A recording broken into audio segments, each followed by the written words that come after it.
Всем доброй ночи. Перед вами богиня-ведьма Керридвен, которая колдует вокруг котла, варит какое-то волшебное зелье. И поговорим мы с вами о том, что должно быть у практика за его профессиональную жизнь. Что он должен накопить, что он должен держать у себя для работы и, естественно, передать своим потомкам. Это, наверное, продолжение серии по ступеням мастерства. Первая часть была посвящена ошибкам, какие мы можем допустить ошибки, чтобы избежать этого. Вторая часть будет посвящена тому, что должно быть у мастера, у практика. Дорогие друзья, многие в наше время пытаются подражать образу практикующего колдуна или ведьмы, закупают там всякую атрибутику, ставят и как бы даже не знают, для чего это все нужно, куда это использовать, просто для красоты, чтобы было, пыль в глаза. Кресты, иконы, карты вперемешку там с буддийскими знаками, с исламскими знаками, все в одну кучу свалено, просто лишь бы было. Вот у некоторых вообще совы, птицы, крысы бегают в кабинете, ну чего только нет, какой только живности там не ходит. Некоторые специально белых котов берут, черных котов берут и так далее. То есть стараются соответствовать образу колдующего человека. А я сейчас просто хочу сказать, для чего нужны атрибуты, как они накапливаются и как они используются в каких работах. Первое. Начнем с того, что атрибуты – это определенные предметы магии, которые со временем усиливаются, набираются сил, и это вспомогательные вспомогательные составляющие работы ведьм, потому что они впитывают в себя определенную силу, смотря для чего ты используешь. Нож, который используется для черных дел, она впитывает черную энергию. Многие ножи нужно усилить и активизировать на кладбище, оставляя на некоторое время. Их используют только для порчи. Есть атамы, которые используются для других дел, для снятия, перекида болезни, жезлы и прочее, прочее. Давайте я немного расскажу. Если кому интересно, откройте, посмотрите, например, мой ролик «Ведьмин музей». Есть еще атрибуты магии, алтарь и храм. Вот в этих всех роликах и во многих других прямых эфирах я показывала атрибуты, рассказывала черепа в магии и так далее. Откройте, посмотрите, и вы увидите атрибуты ведьм. Есть множество атрибутов, которые мы не можем показывать. Я, в частности, не могу показывать и не показываю. Но есть то, что можно вам показать и объяснить, к чему, почему, каким образом. Во-первых, свечи. Воск. Воск имеет особенную энергию. Почему я во многих ритуалах объясняю и простым людям, и практикам, что лучше использовать воск, потому что воск – это сила земли. Воск делается из пчелиного меда, чистого, да, вот, то есть вот это вот соты берутся, из них, собственно, и делается воск. Значит, энергия земли вбирает в себя воск, свечи из воска. Чего не скажешь о парафине, потому что парафин, он все-таки искусственный химический состав имеет. Парафин в основном для освещения, воск для работы. Следующий момент.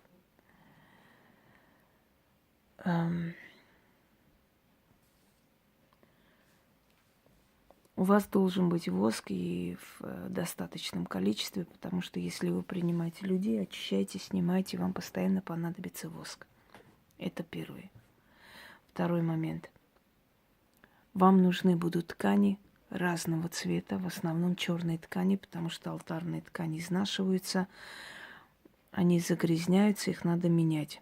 Где-то я читала бредятину о том, что алтарную ткань надо сохранять, на него сесть, что там какие-то болезни она лечит. Алтарная ткань вбирает в себя всю эту гадость, которую мы снимаем с людей. Со временем эту ткань выкидываем. Раньше сжигали, сейчас нету такой возможности, просто выкидываем. Сохранять алтарную ткань призывают те люди, которые совершенно понятия не имеют, что такое ритуал, что такое работа, что такое магия, что такое чистки и так далее.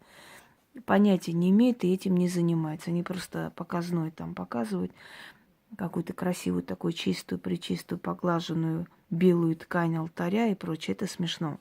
Алтарь – это место, где абсолютно снимается все и скидывается. Поэтому эту ткань сохранять я даже не представляю. Вы не представляете, сколько вагонов ткани мне надо было за жизнь сохранить за столько лет, если бы я это сохраняла. Когда она уже изношена, я разрезаю, скажем так, некоторую часть сохраняю для перекидов. Например, снимается что-то, да, собирается в это вот узелок, завязывается, выносится. Вот до последнего можно использовать эту ткань, выкинуть, убрать. У вас должны быть красная ткань, белая ткань, зеленая ткань, черная ткань.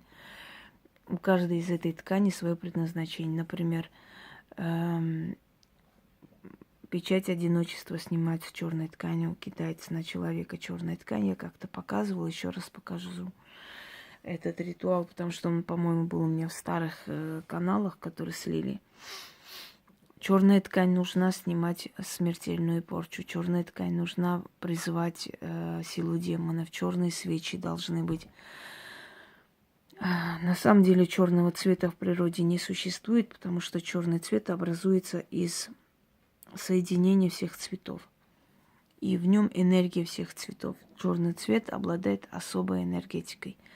Иногда вот этим, почему надевают вот этот черный балдахин, вот этот черную мантию, потому что черный цвет отталкивает от вас, отталкивает вот эту вот силу, вот эту, скажем так, эту волну черноты, которая идет от людей. А вы очень много через себя пропускаете, и пусть никто и не сомневается, что ведьма пропускает через себя, и очень много отдают взамен вместо людей, которым они помогают, которых очищают. Те, которые считают, что ведьмы должны быть здоровы, как буйволицы, они понятия не имеют о магии. И не надо мне рассказывать о том, что надо себе барьеры какие-то ставить и так далее, чушь собачья. Потому что мы снимаем очень сильные вещи, и с возрастом более опытные становимся, более страшные вещи снимаем. Поэтому хочешь, не хочешь, мы расплачиваемся. Мы на алтарь человеческих, скажем так, бедствий отдаем свою жизнь и свою личную жизнь в том числе, потому что даже если у ведьмы есть брак, этот брак должен быть другого типа, чем у обычной женщины. Свободный брак. Свободный в том смысле, что, знаете как, вы больше посвящаете себя работе, больше отдаете силам, и поэтому силы вам позволяют иногда быть счастливой как женщина. Если вы об этом забудете, этого мужчину уберут из вашей жизни. Любым способом. Могут его убить, могут сделать так, чтобы вы поссорились, расстались, но в любом случае они вам не дадут счастья. Ведьме позволяют более-менее создать семью после 33 лет, когда она определенный этап уже в своей жизни прошла. Дальше ей разрешают. К 40 годам это уже зрелый мастер. Не просыпается в людях сила в 50, в 60 лет. Это все смешно. Она просыпается с малых лет, с очень малых лет, идет, развивается, усиливается, знаниями закрепляется до 40 лет. 40 лет – это уже абсолютно состоявшийся мастер. Ну вот кто тут ходит. Абсолютно состоявшийся мастер, и уже у него есть такая мощь, которую никак не пробить. Далее. Черепа. Черепа не просто черепа вот взяты из ниоткуда. Черепа животных должны быть, как правило, определенным образом убитых животных, шаманским способом.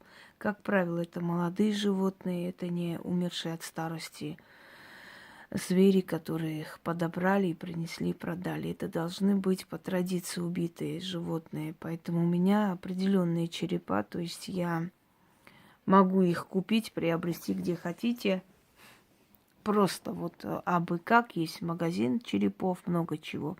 Просто взять для красоты, поставить, и это ни о чем не говорит, дорогие друзья, потому что эти черепа животных должны быть определенным образом добитые. То есть это должны быть специальным образом убиенные животные, которые подходят для работы в магии, поскольку в них есть определенная сущность живая, которая осталась в черепе животного. То есть эта сущность дает помощь вам в определенное время. Череп волка, например, у меня есть волчицы, да, шаманская волчица. Другие звери, росомаха, очень редкий череп, потому что росомаху добить очень непросто, нелегко. Росомаха не боится никого, и поэтому череп росомахи – это очень редкий экземпляр, и с помощью черепа росомахи можно делать определенные работы, и очень сильные. У практика должны быть черепа за время его практики собраны для определенных работ. Части тела животных – это как энергия животного мира, соединение с некрасилой. Поэтому части животных у вас должны быть. Например, очень важный, скажем так, атрибут – это перья ворона или вороны, которым снимаются многие болезни. Шкура животных, выползок змеи, который помогает снять страх с человека, помогает снять порчу с человека. Вот как змея шкуру свою снимает и скидывает, так я снимаю, скидываю с тебя вот это, то и так далее. Одну истину связывать с другой истиной. Срезать кусочек змеиного выползка, заговорить, отдать родителям, чтобы положили под подушку ребенка, у него исчезнут страх и депрессия начнет уходить. Различные атрибуты, которые нужно за время жизни собрать. Травы, зверобой, полынь, папоротник, календула, ромашка. Они определенную роль выполняют. Скажем, перец, который для задабривания черной силы, желательно в горошек черный перец, лавровый лист. Что еще? Мак, который очень хорошо подходит для заговоров на деньги. Заговорить на деньги, посыпать в бутыль, отдать человеку, посыпать в этот мешочек, отдать человеку, заговоренный для того, чтобы он помогал. Далее кладбищенская земля, которая должна быть не в доме, а, ну, если вы живете в квартире, на балконе, вообще при необходимости принесите. Мертвая вода, взятая с кладбища, если нужно, через мертвую воду очищают иногда. Мертвую воду добавляют в ванную, если очищает ребенка, скажем, от страшной болезни. Вот, например, у детей, если есть падучая болезнь, эпилепсия, добавляется мертвая вода в ванную, снимается, смывается вот с ребенка. Это все мертвой водой сказано. Мертвое к мертвому, живое к живому. Очищаю, снимаю мертвой водой. Болезнь твою убиваю, как вода мертвая, так болезнь твоя будет мертвой и уйдет навсегда, навеки. смоется, тебя освободить и так далее. Не удивляйтесь, я помню несколько сотен заговоров, и поэтому я просто знаю, что к чему надо говорить. Камни должны быть, дорогие ведьмы, практики, камни речные. Постарайтесь набрать много речных камней, потому что речные камни заговариваются на продвижение жизни. Именно с реки взять, вот прям с воды забрать, заговорить, отдать человеку. У него в жизни начнется продвижение. Река – это символ движения жизни, как мы говорим, да, река жизни или река жизни и смерти. Река вообще символизирует движение. Если вы снимаете с людей закрытые там дороги, закрытые, скажем, ну, если нет движения в жизни человека, снимается это через реку, через речную воду, через речные камни начинается движение. Если вы хотите утопить, убрать порчу с человека, несчастье с человека и так далее, в основном это заговаривается там, где вода, стоячая вода, то есть озеро, пруд, даже искусственный пруд подходит, даже море подходит, но не река. Река – это продвижение жизни. Если с человека снимать определенные болезни, то это озеро, стоячая вода. Если с человека снимаете неудачи и застой, это река через реку. Далее, ну, монеты у вас должны быть под рукой, разменивайте, оставляйте дома, потому что часто откупы. Водка должна быть у вас всегда купленная и стоять должна. Вы должны время от времени себя очищать, потому что не забывайте, что через вашу кровь, через вас защищаются и ваши родные, близкие, все ваши кровные родственники. Поэтому иногда будьте эгоисткой, думайте о себе в том числе. Не перекладывайте, не откладывайте завтра, послезавтра. Счищайте, снимайте с себя, потому что от этого зависит будущее ваших поколений в том числе. Далее, у вас должны быть осиновые лучины или осиновые ветки. Они очень нужны, когда вы либо творите месть, либо счищаете с человека. Осина считается священным священным деревом, извиняюсь, Господи. Христиане говорят, потому что на осине повесился Иуда. На самом деле осина была священной еще до Иуды и до христианских легенд и рассказов. Осина считается священным, потому что она есть переносчик, она есть как между жизнью и смертью стоящее дерево. Осина, дуб, орешник, вот эти деревья считались священными. Оливковое дерево считалось священной, но только она была как передатчик всего божественному началу, то есть богам, силам. Лавр считался деревом богов, благословленный, поэтому лавр держали в кошельке, лавр держали в сундуках. Считалось, что она приумножает богатство. Если лавр начинает крошиться, надо выкидывать, значит, ваши финансы сглазили и прочее, прочее. Далее. Масла, всякого рода масла подходят для тех людей, которые любят восточное колдовство, которые практикуют вуду. У вас должны быть части тела животных, то есть сердце, печень, если вы делаете определенные ритуалы, язык, если закрывать нужно сплетнику, да.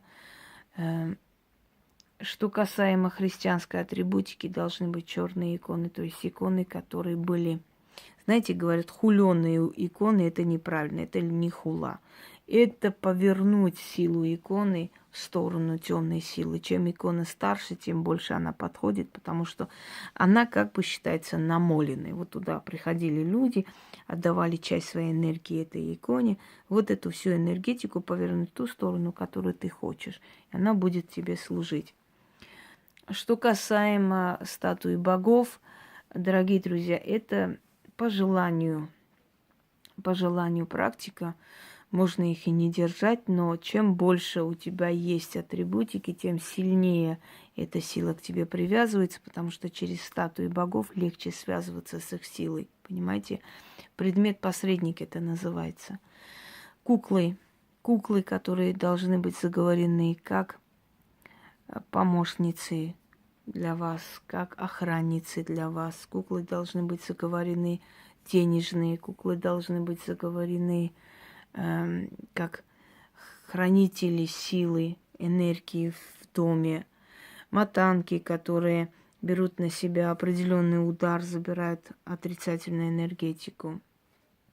Далее нитки разного типа, черная нить, красная нить, они всегда нужны, когда вы делаете определенный ритуал, скажем, обматываете там руку человека, да, в частности правую руку, потом срезаете, сжигаете, как бы освобождая женщину от вот этого состояния одиночества, снимая с нее это. Красная нить нужна для того, чтобы совершать ритуалы, после которых привязывается красная нить, несколько дней потом отрывается. Это как завет с силами, то есть договор с силами. И с красной нитью много различных ритуалов, некоторые показывала, но продолжу дальше. Далее, вот метла, которую можете вы сами делать или купить.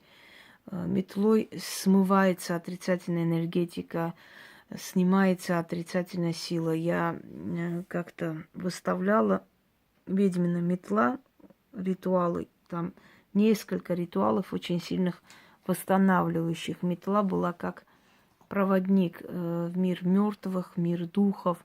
Через метлу призывали, метлой из дома значит, выгоняли ненужную силу и прочее, прочее. Далее.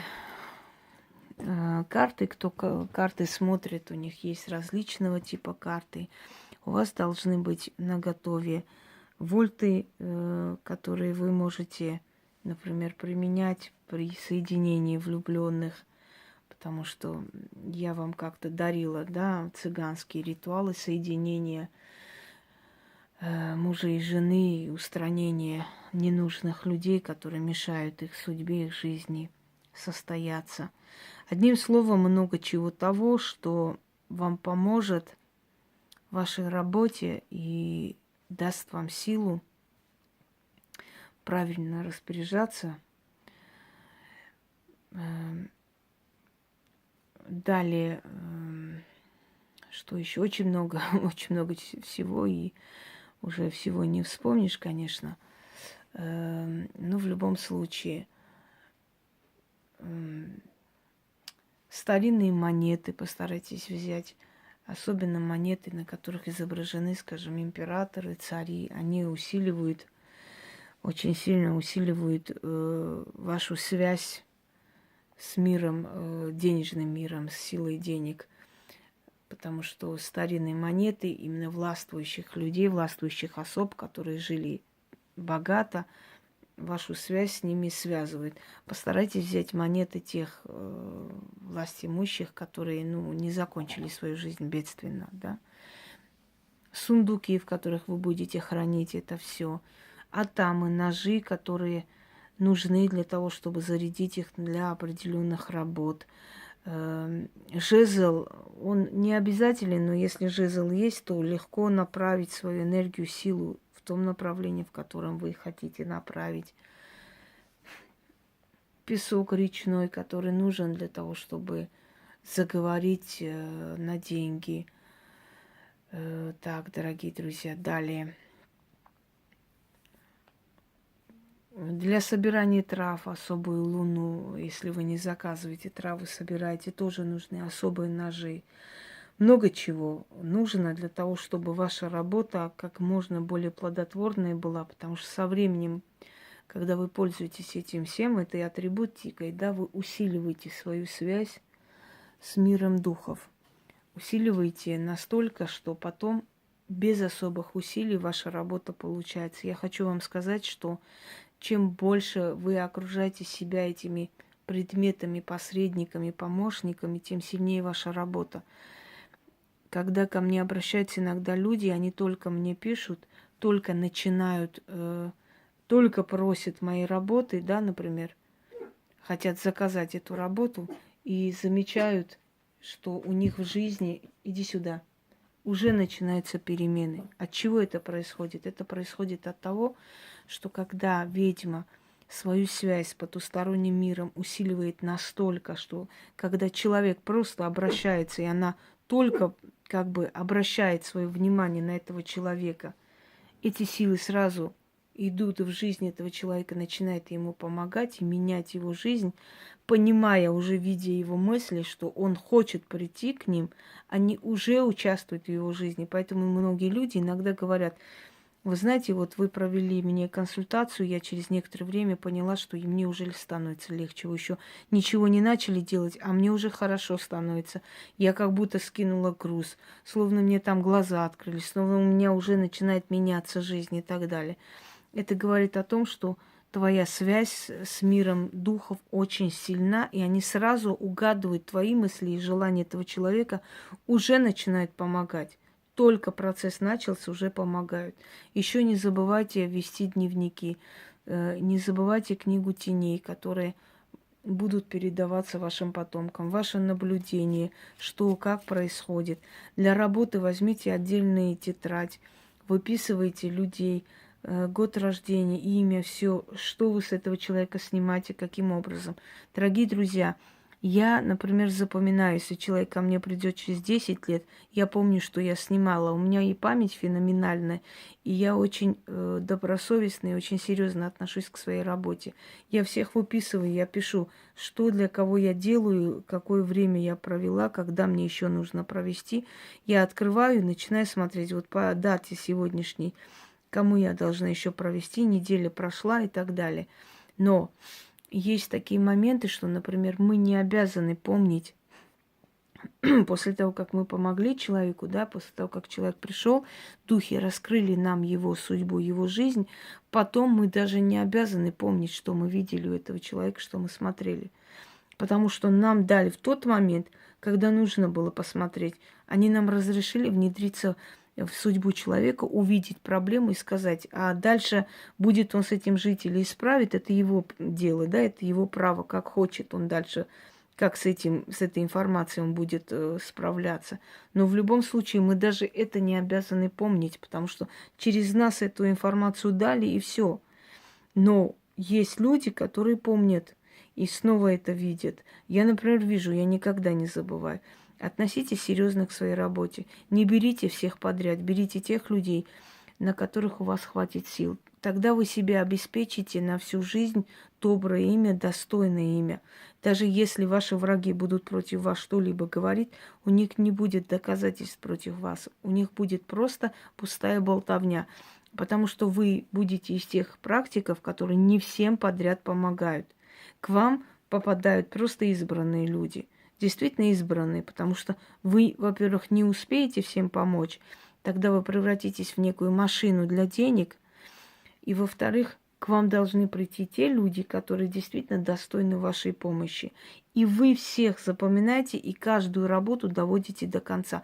Тогда вы будете и вы довольны, и другие люди. То есть люди, которые к вам пришли. Записывайте. Пишите, у кого что нашли, что увидели, что надо снимать, с какого числа снимаете. Тогда вы будете спокойно и без лишней суеты вести свою работу. То есть вы будете знать, с кем вы работаете, каким образом и так далее, что следует, когда нужно усилить, когда нужно поставить защиту. Относитесь к своей работе очень трепетно, потому что магия – это не волшебство, это не вот эти волшебные, знаете, палочки, которым там махнули, и все получилось. Магия – это работа. Некоторые люди знать не знают, чем я плачу. У меня давно-давно с собакой случилась беда, и мой день рождения.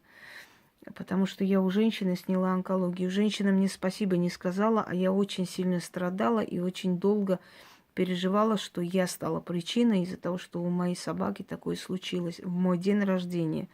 Но женщина это даже не заметила. Она жива до сих пор и спасибо даже не сказала. Поэтому я хочу сказать, что не ждите от людей, что они будут благодарны во всем. Есть очень благодарны достойные люди, есть недостойные люди. Потому что люди не видят нашу работу. Они не знают, что ради каждого спасенного, знаете, спасенной судьбы мы иногда платим очень большой болью. У нас то одно сломается, то другое случится, у нас то что-нибудь обострится, и мы заплатим деньги на свое лечение, понимаете? А человек даже не понял, что бесплатно помогая ему, мы, например, потратили 50 тысяч, чтобы восстановиться, понимаете?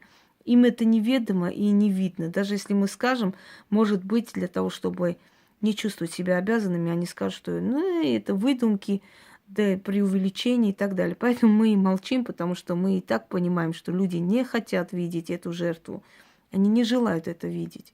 Я много раз читала, вот особенно неприятно было, когда человек не то что просит помощи, а пишет: ну, раз вы бесплатно помогаете, я просто подумала, почему бы не воспользоваться.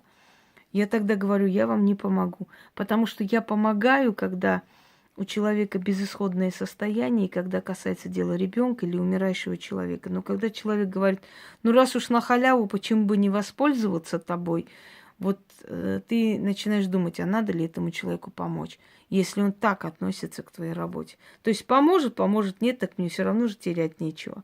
Было очень много случаев, когда люди вставали на ноги, и я им говорила, пожалуйста, откупитесь, вот кому-нибудь отдайте, отвезите что-нибудь, расплатитесь где-нибудь, оставьте деньги где-нибудь кому-нибудь, бедным людям, или хотя бы вынести на улицу хлеб, водку оставьте, для того, чтобы вы с этими силами рассчитались, потому что силы смерти, если пришли, они должны у кого-то эту жертву взять, да. Откупитесь, чтобы я потом не откупалась. Потом спрашивала, человек мне даже не отвечал. Или говорил, ой, вы знаете, мне пока просто некогда. А я этим платила очень высоким давлением, жуткими головными болями, не могла встать с места несколько дней. С меня брали плату, понимаете? А человек даже не понял, не ощутил, что я спасла его близкого человека, отца, мать, еще кого-нибудь. Даже не ощутил человек эту помощь, к сожалению. Но еще раз говорю, не все, естественно, такого типа, но встречаются такие люди. Разные люди. Уже ко всему привыкла, ни к чему. То есть ко всему отношусь очень спокойно, не нервничаю. Если раньше было обидно, больно, несправедливо, сейчас я просто спокойно это переношу, потому что если задумываться над всяким, сойдешь с ума просто-напросто. А у нас выбора нет, мы должны все равно работать в этой сфере. Так что надо привыкать и к такому тоже. Вот так вот, дорогие друзья. Я продолжу эту тему. Пока что сколько вспомнила, рассказываю вам, объясняя технику работы, чтобы вы были удачливы в своем колдовстве. Потому что очень приятно, когда ты видишь профессиональных, разумных людей. Это очень приятно. Всем удачи и всех благ.